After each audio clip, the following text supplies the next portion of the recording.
Hello everyone, welcome to my channel. So I am here with another video, and in this video I am going to start the second part of the historical background in Indian polity, that is crown rule. जो crown rule था उसकी starting हुई थी 1858 से और इसके and हुआ था 1947 में। तो इसमें सबसे पहला एक्ट था government of India act of 1858। इसको हम रिवॉल्ट, इससे पहले एक रिवॉल्ट हुआ था ऑफ 1857 जिसे हम बार ऑफ इंडिपेंडेंस के नाम से भी जानते हैं और सेपॉय म्यूटिनी के नाम से भी जानते हैं।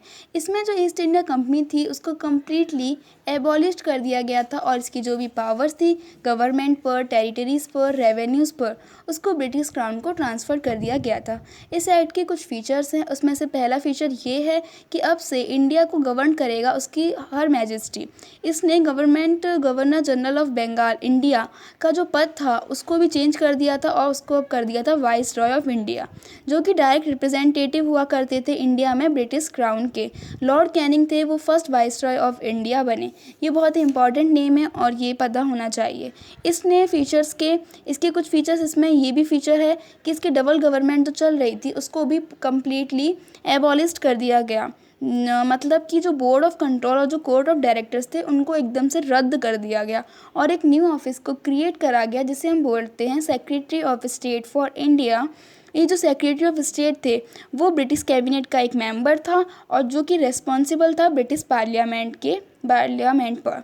इसमें कि एक 15 member council of India establish की गई, क्योंकि एक पर्सन को तो ये रिस्पॉन्सिबिलिटी नहीं दी जाती है कि वो इतनी सारी चीज़ों को हैंडल करे, तो एक ये काउंसिल को इस्टेब्लिश किया गया जो कि एक एडवाइजरी बॉडी की तरह वर्क करेगी। इसने सेक्रेटरी ऑफ स्टेट को भी बनाया काउंसिल में एज अ बॉडी कॉरपोरेट की तरह, जो कि मुकदमा करने के लिए कैपेबल था in India as well as in England. इस 1858 के एक्ट में ज़्यादा कुछ अफेक्ट इंडिया पे नहीं पड़ा। फिर आता है Indian council act of 1861।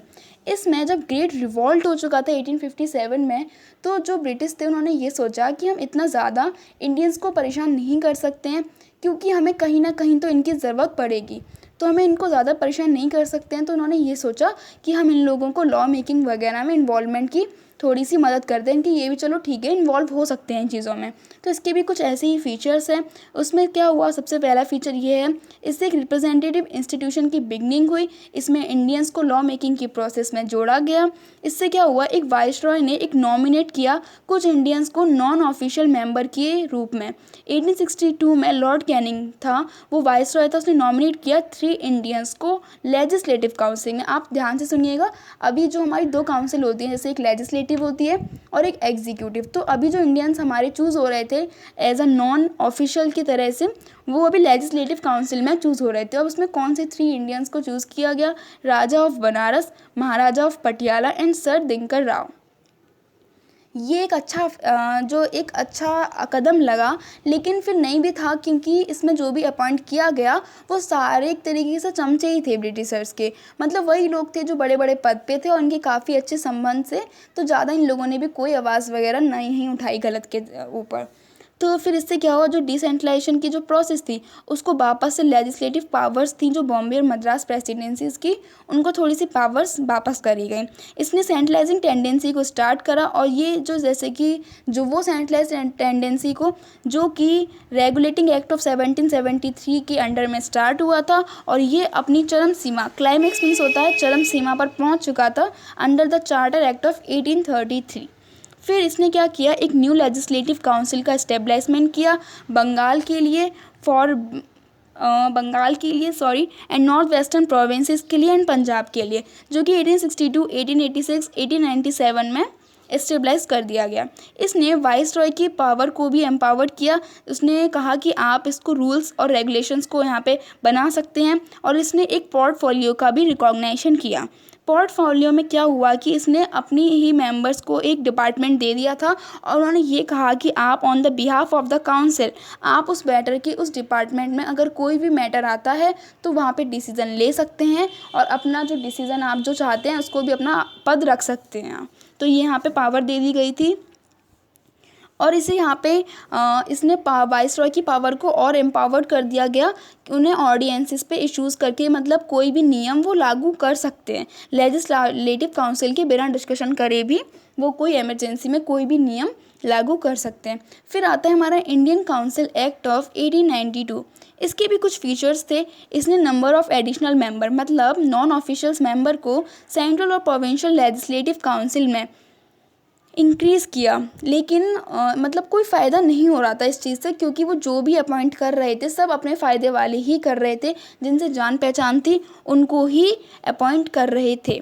Second, इसने जो लेजिस्लेटिव काउंसिल का जो फंक्शन था उसको भी बढ़ा दिया, और इसने जो पावर थी बजट की, थोड़ी सी पावर दे दी गई कि आप जो भी बजट है उसके रिगार्डिंग कोई रूल नहीं बना सकते, लेकिन हाँ डिस्कशन कर सकते हो। इसने क्या किया, कुछ नॉन ऑफिशियल्स मेंबर को नॉमिनेशन का किया। एक तरीके से उन्होंने नॉमिनेशन रखा, इलेक्शन नहीं रखा, नॉमिनेशन। इसको हम इनडायरेक्ट इलेक्शन भी कह सकते हैं, बट इन्होंने नॉमिनेशन की कुछ अपना सोच समझ के रखा। इन्होंने कहा कि हम नॉमिनेशन करेंगे, जैसे कि सेंट्रल लेजिस्लेटिव काउंसिल का नॉमिनेशन होगा वाइस रॉय के द्वारा, किसकी रिकमेंडेशन में, तो प्रोविंशियल लेजिस्लेटिव काउंसिल और बंगाल चैम्बर ऑफ कॉमर्स की रिकमेंडेशन में। रिकमेंडेशन मतलब सिफारिश में। और सेकंड था जो प्रोविंशियल लेजिस्लेटिव काउंसिल का जो नॉमिनेशन होगा वो गवर्नर के द्वारा होगा, और ये किसकी रिकमेंडेशन में होगा, डिस्ट्रिक्ट बोर्ड्स, म्यूनसिपैलिटीज़, यूनिवर्सिटीज़, इन सब की रिकमेंडेशन में होगा। फिर आता है हमारा इंडियन काउंसिल एक्ट ऑफ 1909। ये एक्ट था, इसको मॉर्ले मिंटो रिफॉर्म एक्ट के नाम से भी जानते हैं। इसके कुछ फीचर्स हैं। इसने लेजिस्लेटिव काउंसिल जो काउंसिल थी उसको साइज़ तो इंक्रीज़ कर दिया, वो सेंट्रल और प्रोविंशियल में। नंबर ऑफ मेंबर्स जो थे सेंट्रल लेजिस्लेटिव काउंसिल में वो रेज कर दिए 16 to 60। इसने क्या किया, जो दो काउंसिल थी हमारी, सेंट्रल लेजिस्लेटिव काउंसिल और प्रोविंशियल लेजिस्लेटिव काउंसिल, तो इसने सेंट्रल लेजिस्लेटिव काउंसिल में मेजॉरिटी रख दी ऑफिशियल्स मेंबर्स की, और प्रोविंशियल लेजिस्लेटिव काउंसिल में मेजॉरिटी थी नॉन ऑफिशियल्स की। Non officials means Indians. इसने लेजिस्लेटिव काउंसिल के जो भी डेलिब्रेशन फंक्शन थे उसको बोथ लेवल पे इंक्रीज़ कर दिया, मतलब इसने मेंबर्स को अलाउ कर दिया कि वो सप्लीमेंट्री क्वेश्चंस कर सकते हैं, जिससे कि कोई भी बजट वगैरह पे अब क्वेश्चनिंग करने का उन्हें राइट मिल गया था। फोर्थ वन इज़, इसने फर्स्ट टाइम इंडियंस को जोड़ा एग्जीक्यूटिव काउंसिल से। तो हमें ये याद रखना है कि कब इंडियंस को जो भी फाइनली उसकी तरह से नॉन ऑफिशियल्स की तरह से, लेकिन जोड़ा इन लोगों ने। ज़्यादा कोई फ़ायदा नहीं हो रहा था इस चीज़ से, लेकिन फिर भी कुछ तो हो ही रहा था। तो 1909 में एग्जीक्यूटिव से ज्वाइन किया गया था, और जो हमारा एक्ट था इंडियन काउंसिल एक्ट ऑफ 1861 उसमें लेजिस्लेटिव से भी इंडियंस को ज्वाइन किया गया था। तो जो first Satyendra Prasad Sinha first Indian बनी जिसने वाइस रॉय एग्जीक्यूटिव काउंसिल को ज्वाइन किया। इसने एक सिस्टम को इंट्रोड्यूस करवाया, communal representation for Muslim bye accepting the concept of separate electorate. Separate electorate का मतलब ये होता है, एक्चुअली जो इंडियंस जो ब्रिटिशर्स थे वो बस इतना चाहते थे कि जो इंडियंस में फूट डालें, उनका बस एक ही सिस्टम था, फूट डालो और राज करो। तो वो यही चाहते थे, उन्होंने ये रूल बना दिया कि अगर कोई मुस्लिम खड़ा हो रहा है तो सिर्फ उसको मुस्लिम वाले ही वोट कर सकते हैं। उन्होंने इतना चाहा कि इंडिया वाले सब टूट जाएं, उन्हें इनमें हम सब में फूट डाल देंगे, सबके जो भी अलग अलग धर्म हैं उनमें, और जो इंडिया वाला अगर कोई खड़ा हो रहा है तो उसको सिर्फ इंडिया वाला ही कोई वोट कर सकता है। ये इसमें रूल आया सेपरेट इलेक्टोरेट के अंदर में। फिर हमारा एक्ट आता है government of India act of 1990। 20 अगस्त 1917 में ब्रिटिश गवर्नमेंट ने डिक्लेयर कर दिया फर्स्ट टाइम कि जो उसके ऑब्जेक्टिव होंगे वो ग्रेजुअल इंट्रोडक्शन होगा रेस्पॉन्सिबल गवर्नमेंट का इंडिया में। ये जो government of India act of 1919 था वो फोर्स में आया 1921 में, और इस एक्ट को हम मॉन्टेग्यू शेल्मस्फोर्ड रिफॉर्म के एक्ट के नाम से भी जानते हैं। इस एक्ट के भी कुछ फीचर्स हैं। इसने सेंट्रल को रिलैक्स कर दिया जो डेमोक्रेटिक द्वारा प्रोवाइड किया जा रहा था उस पर, और इसने सेंट्रल और प्रोविंशियल सब्जेक्ट को सेपरेट कर दिया। ये इसने अच्छा किया था कि उसको सेपरेट कर दिया था।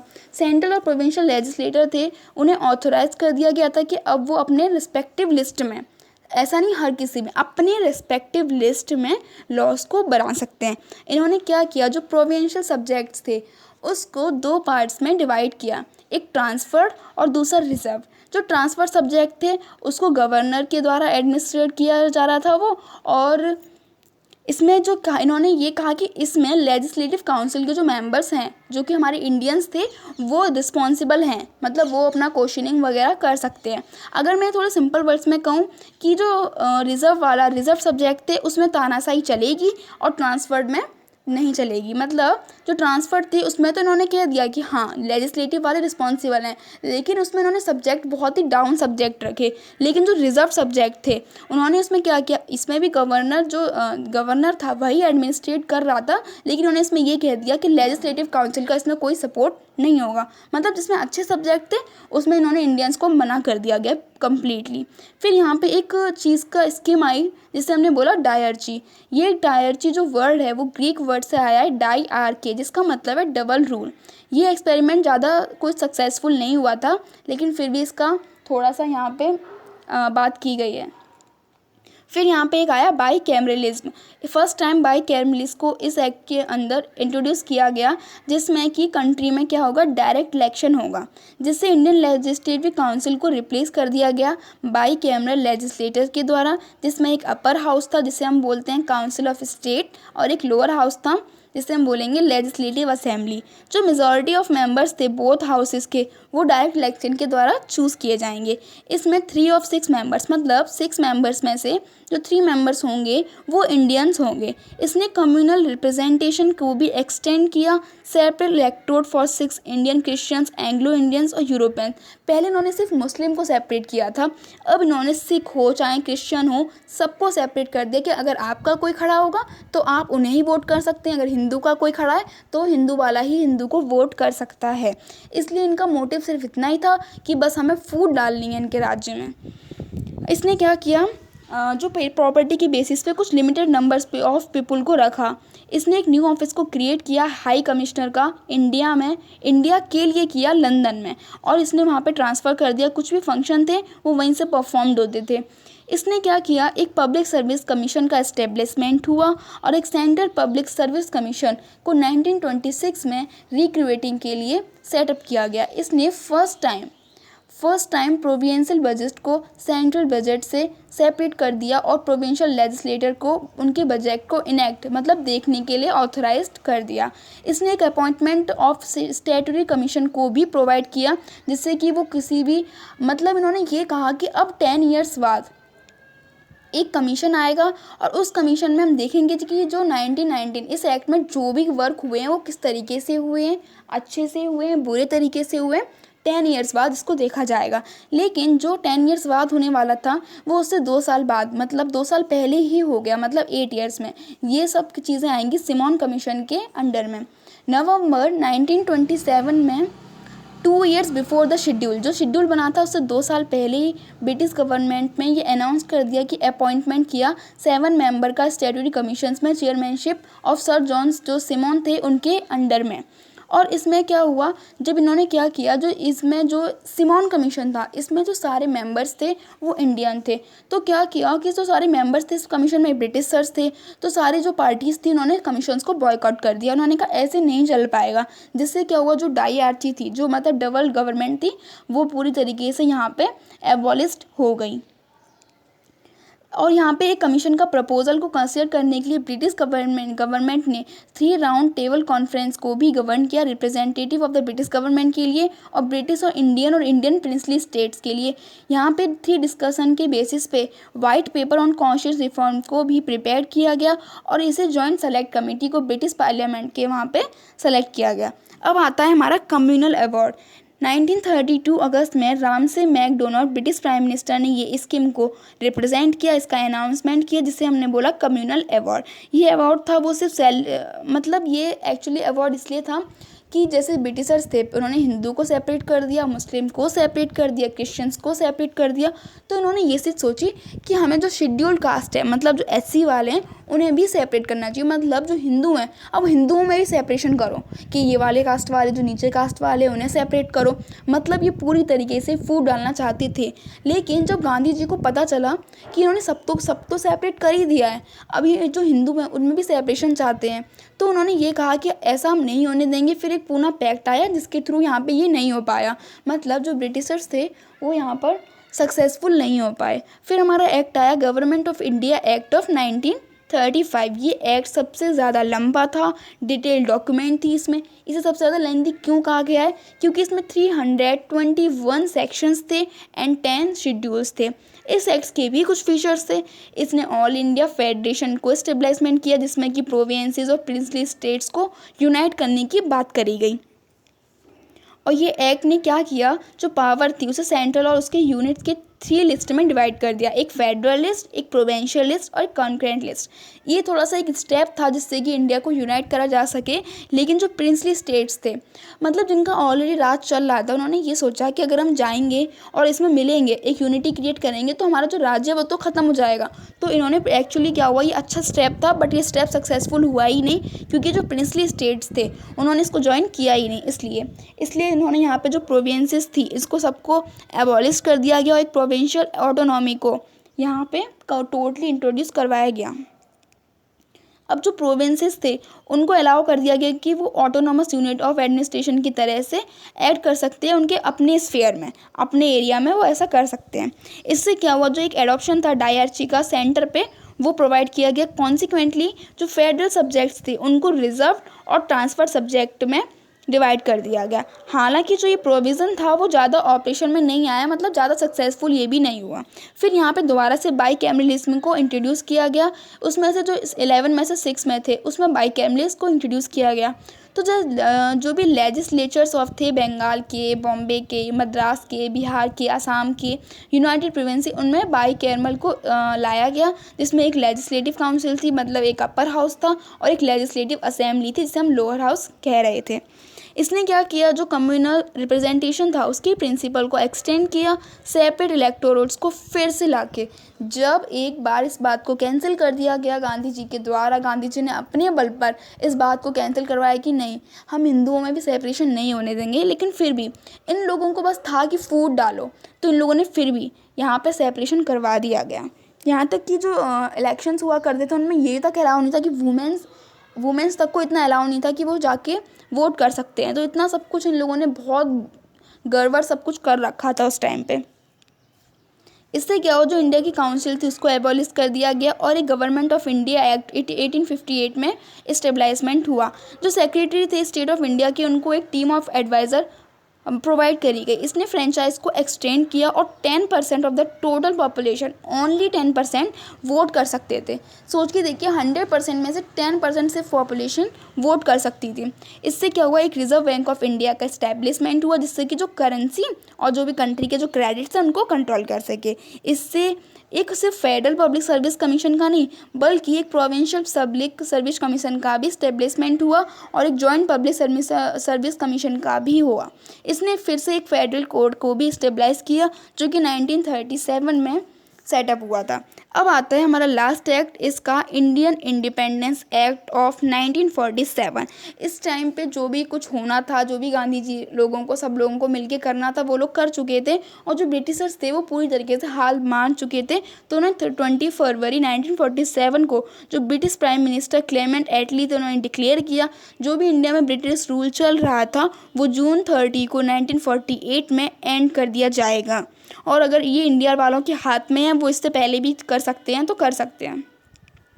ये जो जैसे ये डिमांड आया, तो ये एक तरीके से बहुत बड़ा फैसला हुआ था। सब इंडियंस के, जो भी हमारे गांधी जी थे, उनकी सबकी मदद से ये सब कुछ पॉसिबल हो पाया था कि जो ब्रिटिशर्स थे वो डर गए और उन्होंने कह दिया कि ठीक है, हम आपके वहाँ रूल नहीं करेंगे। उन लोगों के लिए भी इम्पोर्टेंट था कि उन्होंने जहाँ राज्य किया है, अब वो वहाँ की सारी पावर्स को सौंप के इज्जत के साथ वापस आ जाएं। तो उन्होंने सीधे सीधे कह दिया ठीक है, हम यहाँ खाली कर देंगे और यहाँ से चले जाएंगे।